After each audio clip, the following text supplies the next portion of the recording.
Hello, beautiful people. Welcome back to the YouTube channel. Malawi Cameras. Amene ndi Alexus Kamangila. Amene pabuka nkhani yakuti lawyer wake iyeyo wazitaya, wamusiya yekha, akuti basi wazitaya, sakumuyimiranso iyeyo.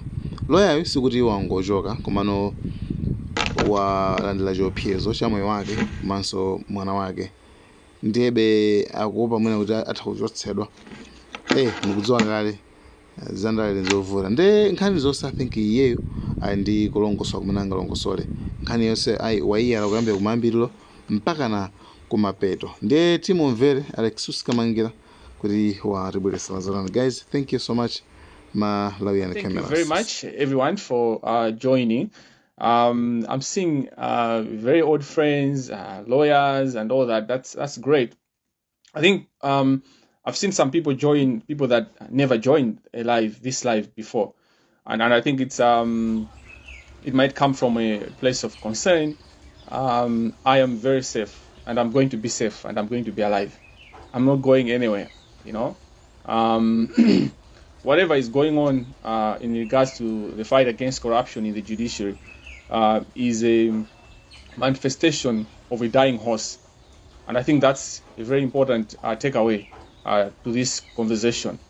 Whatever is happening as regards to the fight against corruption in the judiciary are kicks of a dying horse.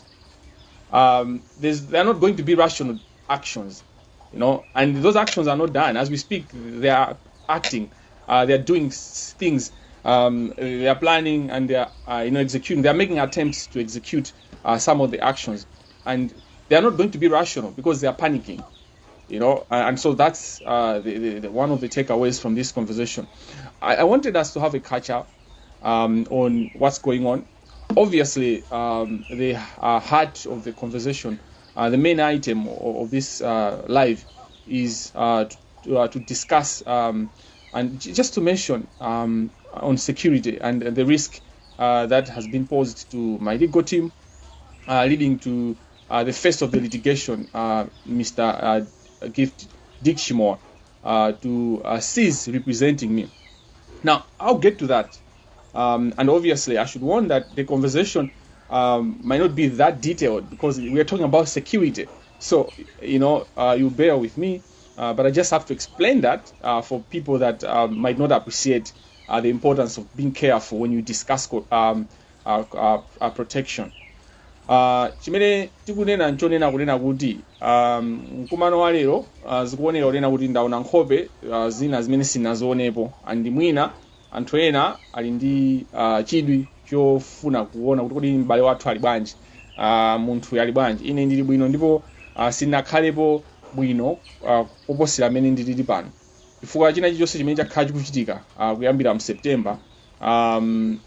Tinganene kunena kuti zonse zikusimikiza kapena zikusindika zikuperekera chilimbikitso komanso chionetsero komanso tinganene kuti umboni onena kuti zimene tikunena si nkhamba kamwa chabe, komanso zikuonesera kunena kuti anthu ali ndi mantha kwambiri, mantha kuti atha kufa nawo.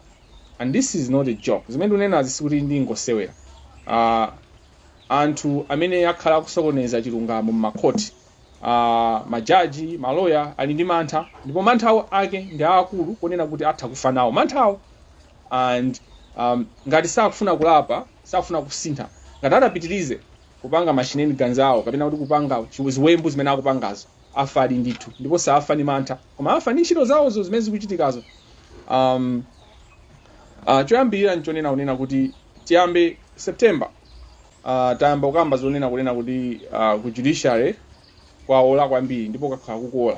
Komano mu October naika post imene inazatchula a judge, a specific judge, kuti a judge awa ndi akuba, ndi chigawenga, ndi akatangale, ndipo tinapereka chisanzo cha mulandu umene iwo anawupanga decide kapena anawuweruza mwa katangale mosasatira malamulo ndiponso mokuba, zochita kuoneka kunena kuti awawa alandira ndalama. Ndipo nthawi imene timayamba kuyankhula izizi kubweresa poyera kunena kuti ajaji awa ndi akuba, ndipo mlandu uwu wa Salima Sugar Company aweruza mwakuba ndipo alandirapo zawo, komanso akufuna kuti alandire zina. inali nthawi imene tinali ndi circumstantial evidence. Circumstantial evidence tingaita nthauzire muchichewa kunena kuti umboni umene umaphatikiza wani kuti apapa ikuyenera kukhala 2 kuona icho mmene chayendera ndoti apapa zikutanthauza chakuti. Nthawi imene timayamba izi zinali choncho, koma titayamba panga pay attention kapena kuti kuwayang'ana kwambiri zapezeka kunena kuti zinakhala zikupezeka kuyambira by November tinali ndi evidence yokwanira bwino, yogwirika, yolozeka ndi maso, osati circumstantial evidence komano umboni weni unena kuti zinayenda chonchi, zinthu zinayenda chonchi, osati pa nkhani ya Salima Sugar Company yokhayo, pa nkhani zosiyanasiyana kuphatikizapo mu 2023 pamene munachitika nkhani yokhuza ajaji omweyo pa nthawi imene amafuna kulanda filling station maupandu. Now musatire nkhaniye kuyambira kuseko chifukwa zikupasani kapena zitipasa chiyambi cha nkhani, chiyambi cha mmene komanso masomphenya amene zinthu zimayendera ku judiciary.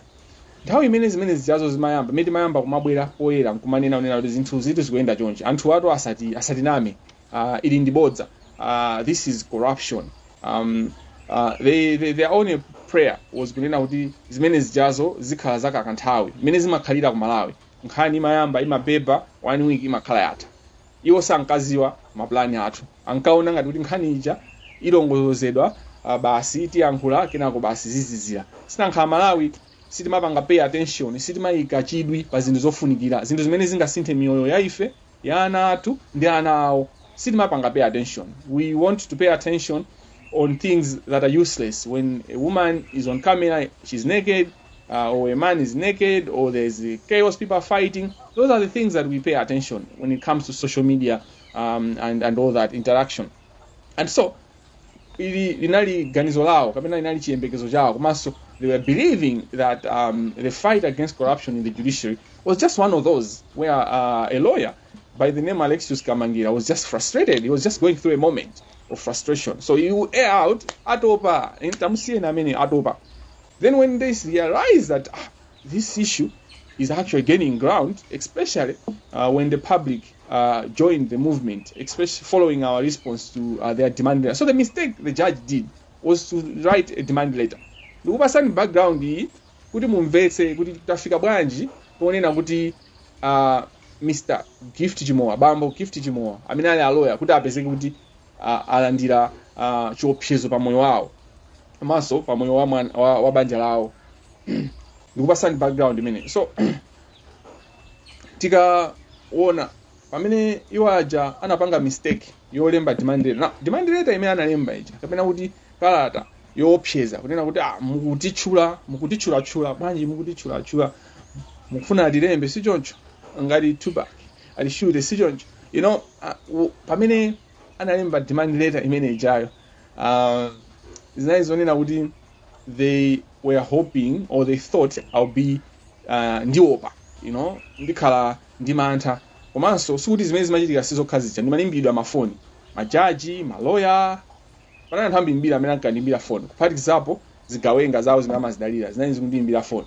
Anthu ena amene amandimbira foni nthawi imene ija mu October nali anthu onena kuti ndi abale anga ena ndi anzanga kundithandiza maganizo in courts, kundithandiza maganizo and all that.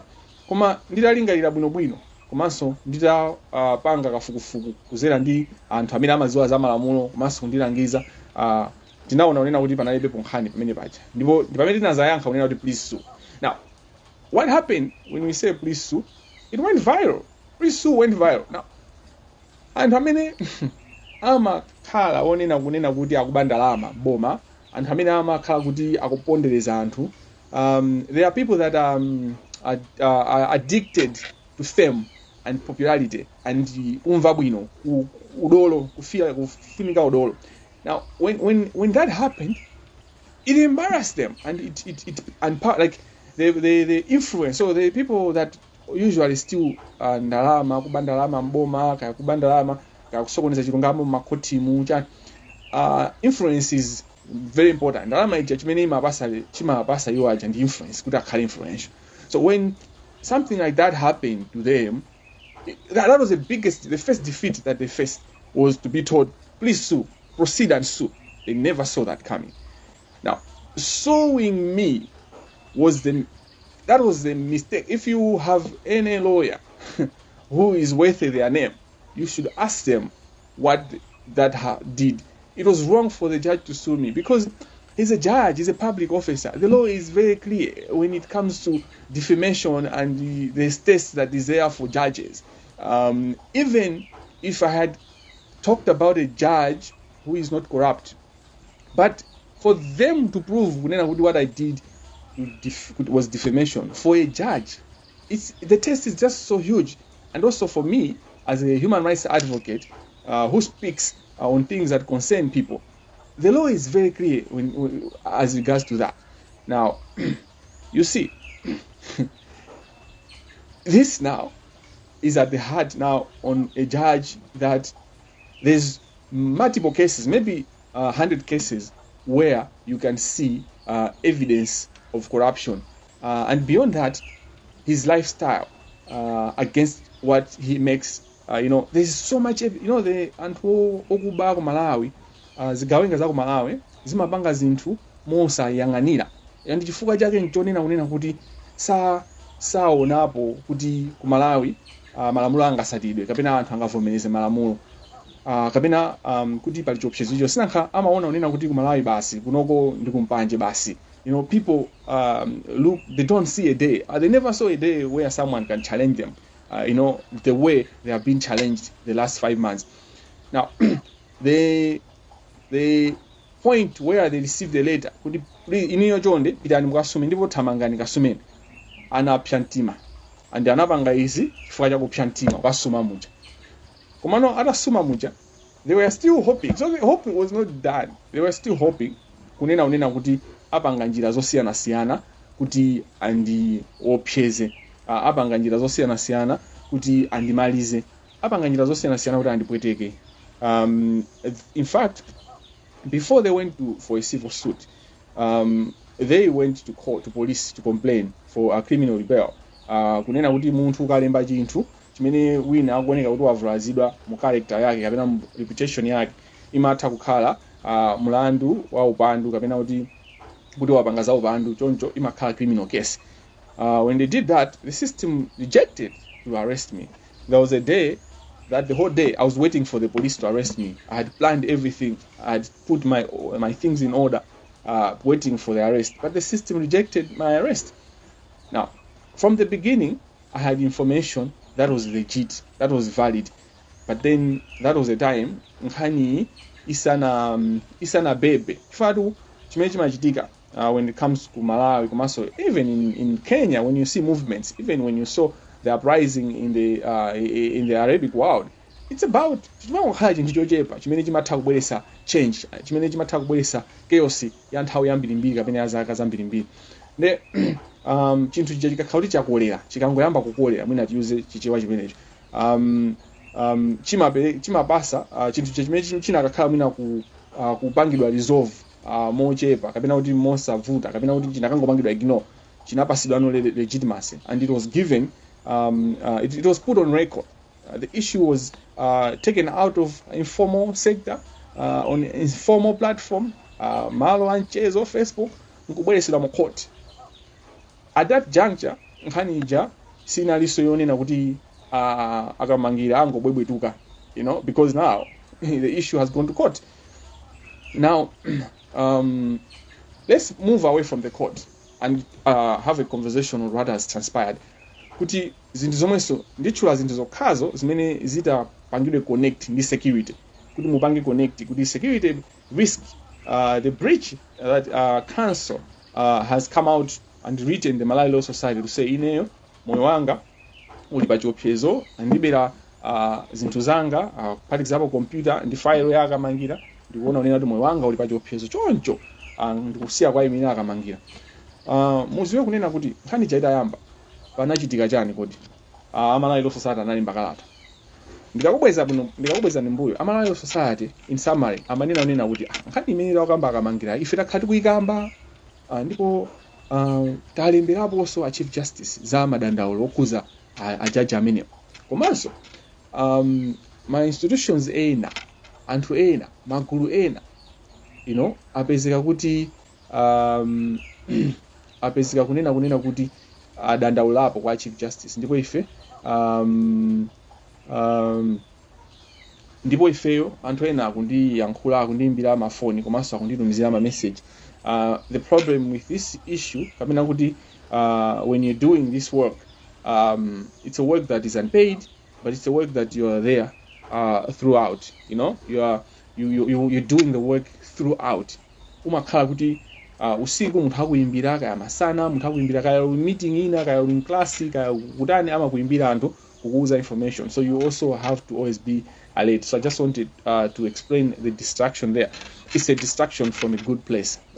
Now tibwerere mu nkhani yathu. Pamene tinapezeka kuti kuchoka no ku court, takamba court kuja tafika pa level yonena kuti nkhani ija Lissu anthu aja asuma nkhani ziya zakhalano official. Now Amalawi Law Society analemba kalata yawo akamangira awazimira kunena zinthu zoti ife takhati kuzinena mbuyomo, ndipo ifeyo chimene tikufuna ntionena kuti tayifufuzeni nkhani itani ifufuzidwe. Nthawi imene Amalawi Law Society amayimba kalata imeneji anatayandira kayi pressure yonena kuti andimalize, andipange finish off, andipange silence. And anthu amene anapita kwa Amalawi Law Society kanena zimene zakuziziwa ndi anthu akuluakulu ndithu amene ndithu akupanga nawo, ndipo amene akupanga manage tingani kuti mizwanya ana mizololo ya miganga papa mukayang'ana chiswe pamakhala chiswe china chimakhala ndi mitu ikuluikulu, ndi mitu ikuluikulu yomwe ikuyendesa imanyamula ndithu mipukutu ikuluikulu pa katangale amene amachitika ku court. Mupeza kunena kuti ali ngulu limenelo. Now Amalawi Law Society inakana zimenezi chifukwa inaona kuti ipusa ndipo igwisidwa ntchito ndipo itayidwa, chifukwa Amalawi Law Society ndi judiciary kwa nthawi yayitali pakhala pali kokana kuti inu ndamene mulepheresa kuti chilungamo chiziyenda akhotha akutero. Amaloya so nawo inu kuli corruption kumeneko, inu mukupanga chanchani. So pakhala ngati kuponyerana mpira uja. This provided an opportunity, and Amalawi Law Society was excellent in that at the beginning in terms of akunena kuti nkhani sikuti timuseke pakamwa munthu tatiyeni tifufuze kuti munthu zimene akunenazi ndizoona chikuchitika nchani. After all, it is for the best of the countries so that we can clear the name of judiciary and not leave people in suspense in terms of the integrity of the judicial system. Now, that followed, CSOs wrote their own statement. A number of institutions, including WILA, Women Lawyers Association, and the bottom line of all these institutions, they were agreeing to the challenges and the corruption in the judiciary. I mean, who would have refuted the existence of corruption, rampant corruption in the judiciary, and the thriving corruption in the judiciary? No one, because ngakhale mkulu wa makotiyo ananenapo kale kunena kuti ku makotiku ndithu kuli zachinyengo ndipo za milamizo. Titachoka pamenepo, Parliamentary Legal Affairs Committee inazatulukira ndikunena kuti tamva kuti ajaji zikuoneka kuti zatere. Ife ngati Legal Affairs Committee tikufuna kuti judiciary tipange hold accountable, ndetiitana majani Malawi Law Society ndi anthu ena ndanaitana Malawi Law Society atakumana ndi Malawi Law Society Judicial Service Parliamentary Legal Affairs Committee before meeting the Judicial Service Commission, which was the next institution for them to meet on their agenda. They came out and said, if it is a Malawi Society, there is a prima facie case against Justice Ken Manda, and that case might result into impeachment of the judge. They came out clear, and then they said, so from this perspective, sitipitiriza kupanga investigation yathu chifukwa zinthu zisapezanso zatipeza ife kuyani parliament. Ndikunena izi chifukwa tikuyiwala where we are coming from. We forget quickly. Now, kenako a Judicial Service Commission anakumana nawo, and a Judicial Service Commission anapangida force yambisa investigation. Now, this is where this conversation is relevant to the security risk ya council. When the Judicial Service Commission made their call for submissions on complaints against the judiciary, they gave a week or two. Tinapanga madandaulo, tinalemba makalata, tinayankhula, anapanga extend mpaka na pa 5 December. Now, Amalawi anzanga atatseka kupereka madandaulo pa 5 December. By 8 morning hours of 8th December ku Judicial Service Commission office imene kumapanga House Judicial Service Commission kunacholedwa. These things are written zili mu yani ma newspaper analemba anacholedwa, ndipo the Malawi Law Society inapanga comment. Irene the Secretary of Judicial Service Commission anapanga comment, Madam Irene. The bottom line of it was kunena kuti anthu angomaliza kupereka madandaulo awo ku Judicial Service Commission by the Monday, or because inali Friday or thereabouts or Thursday, by Monday malo kuti unapeza kuti kwacholedwa. Now mpaka na pano babe we not told what is the progress of the investigation of the robbery that happened at that place, the break into the building of the Judicial Service Commission. But what is clear is that ngakhale kumene anaphwanyako kunali maofisi osiyana-siyana, maofisi ena onse anali untouched sana piteko anangopanga target office ya Judicial Service Commission, ndipo chimene chinabedwa panali kuti mapepala amene anthu anapereka ma submissions anali mbwembwembwe kuti amayang'ana specific, so the interpretation would be that amayang'ana specific complaints amene amatenga, komanso ananyamula laptop ya secretary wa Judicial Service Commission. Secretary wa Judicial Service Commission ali ngati CEO, ndi bwana mkubwa wa Judicial Service Commission. Wafusa mukakawerenga news muona kuti iyo asanali odabwa kapena odandaula, anali paize kwambiri, zimene zinapereka red flag. Now the same tendency, if you go back Malawi, when you're investigating corruption, when you're investigating theft by servant and all that, kwachitikapo zimene zizi ku Capitol Hill kwa uchedwapo office ya minister inakhapo itaochedwa office ya minister, office ya vice president Dr. Saulos Chilima kunalowedwaso makompyuta anasokonezedwa pompano, nthawi yomwe regime yomwe. Every time there is a yakhakuti corruption ija mukuyigwira kuti mukuchita kuyiona kuti iyo there is always chaos that happens. That's why ku Judicial Service Commission kunachitika zimene zinachitika zija. The challenge here is kunena kuti umboni wa zinthu zimene tikubweresa anthu akubweresa okhuza corruption ya judiciary, so umboni onena kuti ukhazika uli ndupe na paki kuti atha kupanga destroy, ndi umboni onena kuti sanga upange destroy, sanga uononge, sanga usakaze. De panopa ndizovuta kuti apanga chani, it's just intimidation, delaying the process and all that. A Judicial Service Commission ndi njira imodzi imene anthu amene ali corrupt, anthu amene ali okuba, anthu amene ali akatangali ku judiciary ndi mu legal profession agwisa ntchito. How are they using it? They are using it to look like they are doing something about the situation when they are not really doing something. Because one, pazonse zimene takamba zija, kupanda kwa uchidwi pa umbava, kubedwa, kuphwanyidwa kumene maofisi awo anakumana nazo, muona unena kuti ma complaints anangotchulapo Judge Ken Manda ndikuchulapo amangwana, koma ananena kuti and other judicial officers. That is a red flag, because if someone is being investigated, the public is supposed to know who is being investigated. You can't say and other judicial officers. You cannot. What we are seeing right now is that judicial officers that are being investigated, they are still going to the office. They are still doing their duties as judicial officers. How sure are we that they are not destroying evidence?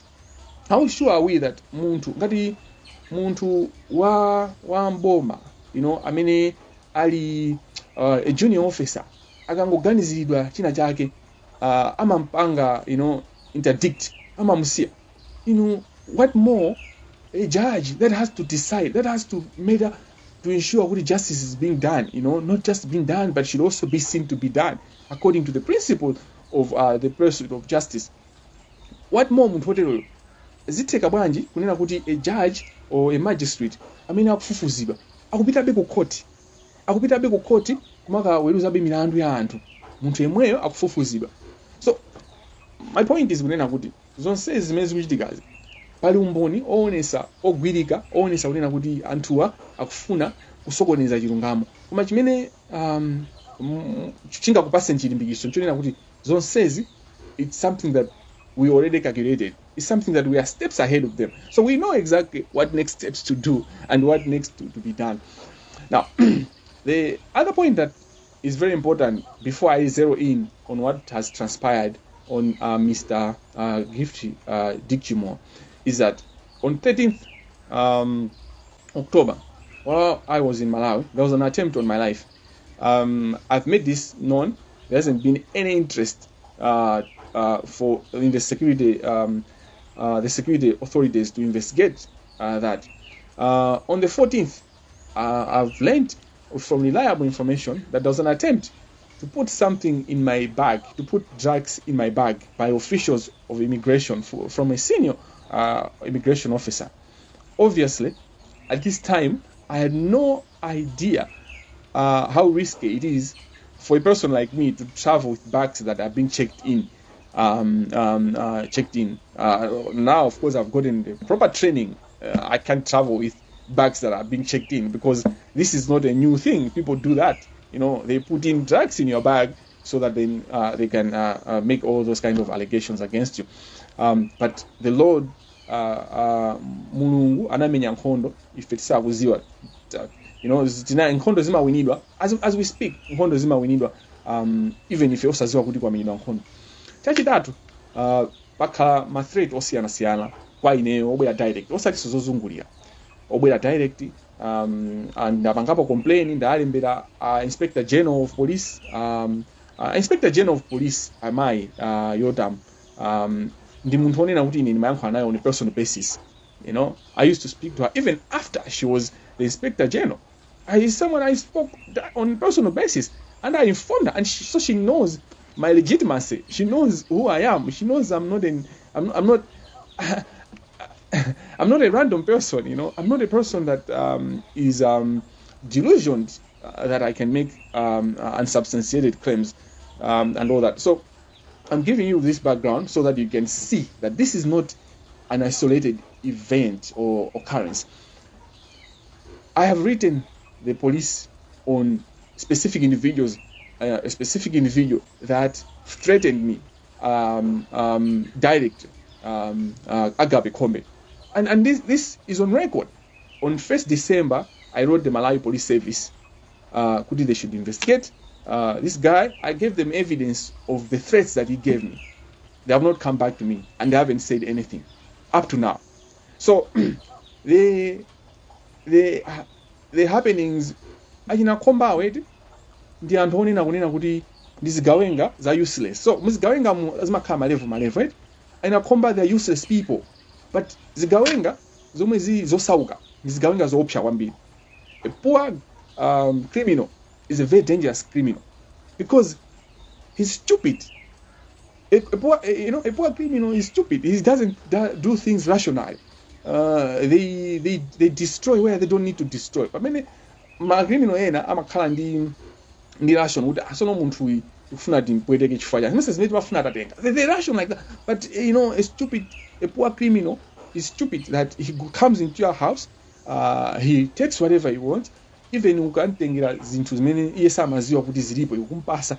They'll still want, if there's a woman in the house, they'll still want to rape the person. They'll still want kukupa, as it were, because they are stupid and they are entitled.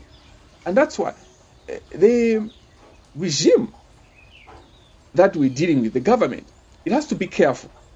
If it uses people publicly and officially, anthu ngati inakhomba kumachita kupeza Agape kumachita kupeza danga lomapanga petition parliament, that's a red flag because this guy is a criminal. You should ask anyone amene amakhala kulilongwe.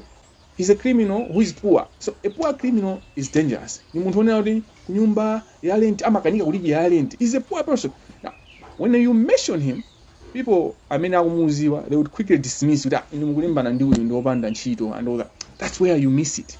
Because chigawenga chosauka ndi chigawenga choopsa kwambiri chifukwa chimakhala chikuti yalakwa chilibe rationality, sichiganiza kuti chimakhala kuti chingapange ration, chimatha kupweteka munthu kuti sipakhala china chilichonse, ndipo chimatha kupweteka munthu chifukwa cha 100,000, chimatha kupweteka munthu chifukwa cha kachenji because ndi chigawenga. So munthu uyu ali ndi defilement cases on his head. He is the one amene anapanga 40 kapena anakasokoneza mademo a SEDEP against the Attorney General on the issues of AIP, kuti ndalama zinasoweka, ananena kuti afufuza and all that. The bottom line is kunena kuti the threat that Counsel Gift Chimoa has taught us, because he has taught us through conversations, but also he has officially made it by filing a cessation of representation as counsel, but also complained to the board, the Malawi Law Society. From where I stand, I have information the police have made progress in identifying who did what. And if you pay attention, we are following. Why? It's because we have examples of criminals like Komba who do crimes, who commit crimes, but they are not touched. They are left so that they can do Nchito Zachibani, so they can do Nchito Zaboma in the shaded ways, in the doing my criminal activities on behalf. And this is what has been the situation the last 4 years, but also the past regimes. Amataukatenga even antu amene ali kuchichi prison or anthu amene ali kumaula usiku watulusa akapange komiti macrime awo amene akufuna apange komiti ndikuwabwezeresanso anthu. They do those deals. That's why as we speak we might have some people kumaula kuja amene akuuza nuna kuti ifeyo temu yathu inatha koma sakutitulusa. It's because the regime is also scared, because these people know so much, and in an election here the risks are so high. Ndimafuna unena kuti pamene tikupanga nkhondo kapena ukamapanga nkhondo yolimbana ndi katangale zimavuta kuti unkhulupirire munthu, ndiye umakhalabe ndi mafunso pachina chilichonse. Ngakhale m'bale wako akakuza unena kuti ndaphikatu chakudya udye, umayamba kuzifunsa kuti koma chakudya chimene chimuli chani, koma chakuti motere. Ndiye ineyo ngati lawyer, pamene lawyer nzanga akundiuza unena kuti ali pa threat, obviously I start questioning kuti izizi kodi zikuchokera pati. But in every question I can have, what my lawyer who is representing me tells me, I'm safer believing in the story of my lawyer than any other person. The bottom line here is I had expected lawyers to where are lawyers in Malawi? If you have a lawyer who is doing litigation, and by virtue of their litigation, their life is in danger. By virtue of their litigation, their property is in danger. And that's a threat to every lawyer in Malawi. Umenewo ndi chiopsezo kwa lawyer wina aliyense. Munthu akulandira chiopsezo chifukwa cha mulandu umene akuyimira anthu. Inu kumalawi kuja anthu ayimira bwana milandu ingati imene inali yoopsa. Milandu ingati imene imakhala political. Anthu amayimira milandu ya election ija. Boma lina lili mboma. Chipani china chili mboma. Chipani china chili mboma kumayimira opposition. Makhala sininganene kuti sipanalibe chiopsezo. Koma sizinafike ponena kuti lawyer galimoto yake, katundu wake kutengedwa, computer yake kutengedwa, it didn't reach to this level.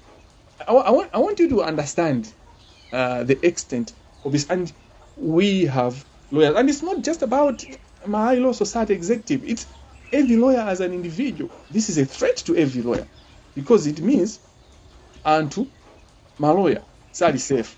That's what it means. Unless if this person did not face this challenge by virtue of being a lawyer, but it's clear that that's the case. Kuganiza siloena tizipsha ntima anthu akamaganiza. I want tikhale anthu otakasuka, anthu aziganiza osamakwiya ifota anthu akuganiza. Atha umanena kuti komano ndeno apindula chani akutani chikuba computer. Now what you must know is unena kuti choyambirira intimidation is one way corruption fights back. Intimidation is one way corruption fights back. I want you to go back to the arrest of Martha Chizuma, the former director of SCB. What do you think they achieved by arresting Martha Chizuma? Do we understand what happened from the moment the police were at her house to the moment where she was released from police custody? Do we understand what happened that period? Since I've mentioned the former SCB director, do you know who was the lawyer that was prosecuting? Anyway, let me just say that there's a connection to the people that fight corruption. So just do your own investigation. I don't want to overspeak here. So I don't want to be hypocritical, where I'm talking about the safety of another lawyer and then risk another lawyer's safety, and that's why I've stopped going that path, which this conversation should have, rationally taken me. My point is, you should be investigating, you should pay attention, you should wake up, you should arise to the occasion. As I conclude, I want to say that I, Alexius Kamangira, even if I stand alone, which is not the case, even if I was to stand alone, I can never shun away from the truth. And I'll never be ashamed or threatened for standing up to the truth. The thing about the truth is this: the moment you speak it, you have victory. You have gotten your victory. The moment you speak your truth, no matter what happened after that, you have already won. So ndugu yangu hizi ndikumasula kunena kuti pamene munthu ukuyima pa chilungamo, chilungamo chako chija chifikisa kuti nkhani zimenezo zimakhala zongonjezera kapena wangonena chilungamo chija, pamene wangonena chilungamo mmene chikuyenera kukhalira, umakhala kuti wapambana kale, umakhala kunena kuti watsogola. Ndiye ineyo ndimafuna kusindika kunena kuti choyambirira, there are people that are blocking my life. They're trying to block my life. They have been doing all sorts of things, and I'm trying to also fight them back. But we continue. So there's a team also that is working towards blocking and distracting this live. I wanted to. I was emphasizing the point kunena kuti pali gulu limene likuthandiza ntchitoyi kuti izipita mpaka na izifika ili moyo mpaka na panopa. Gulu limeneli by passing day ikupeza more reasons and more energy to support, and for strategic reasons these people are not going to come out, and that's why we would have 1 or 2 or 3 lawyers that come out. Koma ntchito imene tikupanga defense yathu and china chilichonse chili intact. Komanso sinafuna kuti nitakamba za mlandu umene kuyendera, koma sizikufunikira ifale lero nkhani yayikulu imene timafuna kuita mbasula ni nkhani ya chiopsezo chomwe chapita kwa lawyer Dick Chimoa. Kumbali ndauza mobwereza koma ndifuna ninene pamaso pa Malawi kunena kuti I've got so much respect for Mr. Dick Gift Chimoa for taking a noble cause, for standing up. Pale anthu ambiri amene amanena kuti nawe limodzi, you are doing great, but ndi anthu ochepa amene they follow that with action. Mr. Chimoa followed that with action, and I'm so grateful for him, and I wish him well, and I wish him first of all protection, that he be protected, and may of course apart from the institutions, the government and all other donor partners and others that can come in to support him for his security, may God protect him, and because he's he's the creator of all of us, above all.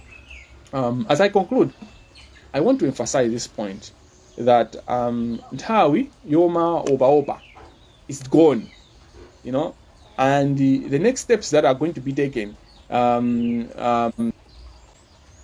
will be taken. They will be telling in relation to how we are going to be more direct. I have to leave because there are a lot of attempts to disturb and to bring in different material to this live. I want to thank you for being live, for joining. Palibe kuopa, palibe kufoga, ndipo kesi itu ikathera mukoti nditu. Kesi siita, palibe information iyo semina banguda destroy. Even izikafika ponena unena kuti strategically it's important for me kuti ndikaime mukoti mwandeka uzimira ndeka. If strategically that is the way we move that particular path, palibe ndingofuna kuti anthu amene muli ndi chidwi pa nkhani ya amene muli kukhuzidwa ndi chinyengo cha kukhoti kuba kwa kukhoti kumene kumakhuza majaji, magistrate, lawyer komanso client amene amakhala ndi ndalama ndikumapanga finance the corruption. Muziwe kunena kuti palibe chilichonse chimene chaonongeka pa nkhani ya maumboni kapena pa nkhani ya mlandu. Chimene chachitika ndikungopanga kuonesa poyera kwambiri kuti nkhani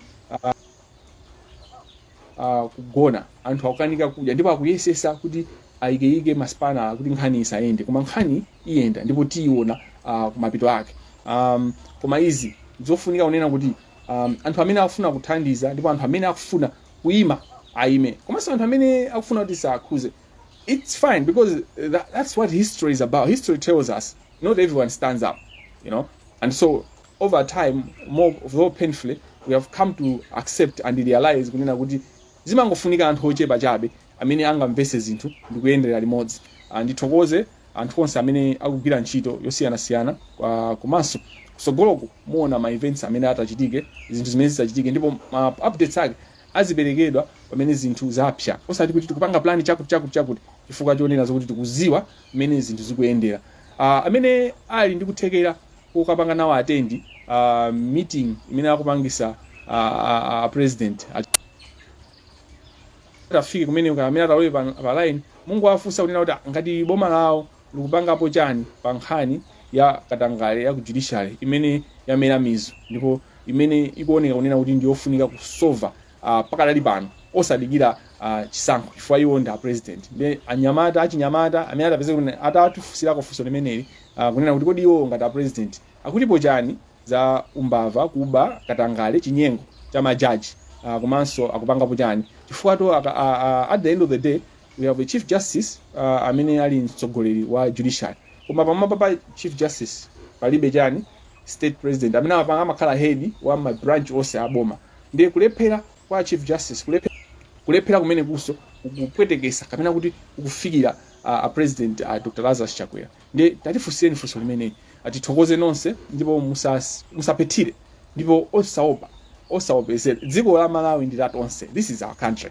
Not few gangsters, because anthu amene amapanga benefit in the corruption ndi anthu omweomweyo, kaya kukhala MCP mboma, kaya kukhala DPP mboma, kaya kukhala UTM, ndi mafamilies omweomweyo amene even ikakhala boma lina amapanga benefit from the corruption. So inu ndi ine anthu amene sitidalira anthu amene sikudalira ma connections amene timayenera kugwira ntchito molimbika, inoyo ndi nthawi yomwe tikuyenera kuti titenge opportunity tiuze mwayi umene kuti tisinthe system, because what we need to change is the system. Tikamaza sintha za president kazama MP, well and good, it's within our rights, but anthu amene wawa tikamaza abweresa kayanyuwani kayakale omweyo tibwerese titayi ka system yomwe kupanga work. Tithokoze nonse, ndithokoze Mulungu. M'dzina la Atate ndi la Mwana ndi la Mzimu Woyera, amen. Ambuye tikuthokozani chifukwa chokhala nafe pamene timakhala ndi mkumano wathu okambirana za mmene nkhani yolimbana ndi katangale ku judiciary komanso ku Malawi ikuyendera maka pa nkhani yokhuza katangale wa m'makhoti. Tikupempha kunena kuti muthe kutithandiza kuti tikhale muchoonadi, komanso sakhale anthu achiphamaso amene timayankhula zina ndipo timapanga zina. Tithandizeni kunena kuti muyang'anire maloya onse amene akugwira ntchito yoonetsesa kuti zinthu zisinthe m'makhoti komanso ku Malawi. Yang'anirani majaji abwino amenenso alipo ochuluka amene amayendesa chilungamo mosogozedwa ndi malamulo komanso nkhani imene ikuyendera law and facts only. Athandizeni kuti nawonso adzuke ndi kuyima pa chilungamo. Ino ndi nthawi yonena kuti majaji, magistrate amene amafuna kuti chilungamo nawonso azuke ndi kuonesesa kunena kuti chilungamo chikuyenda ngati madzi m'makhoti, ndipo onse amene akupanga corruption, amene amapanga katangale, amene ndithu amasokoneza chilungamo pa anthu osauka, amasiye, ana, anthu ampanda zina, komanso ena ngakhale amene ali ndi chuma koma amene zasokonekera. Tipemphe kunena kuti ino Ambuye musise dzanja lanu ndi kwa suntha ndi kwa chosa, ndipo musokoneze maplani awo onse ofuna kuwononga dziko la Malawi kuzera mu ntchito zawo zopandula, zophwasula ndi kupindula pachina chilichonse osagwira ntchito yawo moyenera. Kupempha izi kuzera mwa Mwana wanu Yesu Khristu amene ali moyo ndipo amene muli naye limodzi ndi Mulungu Mzimu Woyera mu nthawi zosatha. Amen. Dzina la Atate ndi la Mwana ndi la Mzimu Woyera. Amen.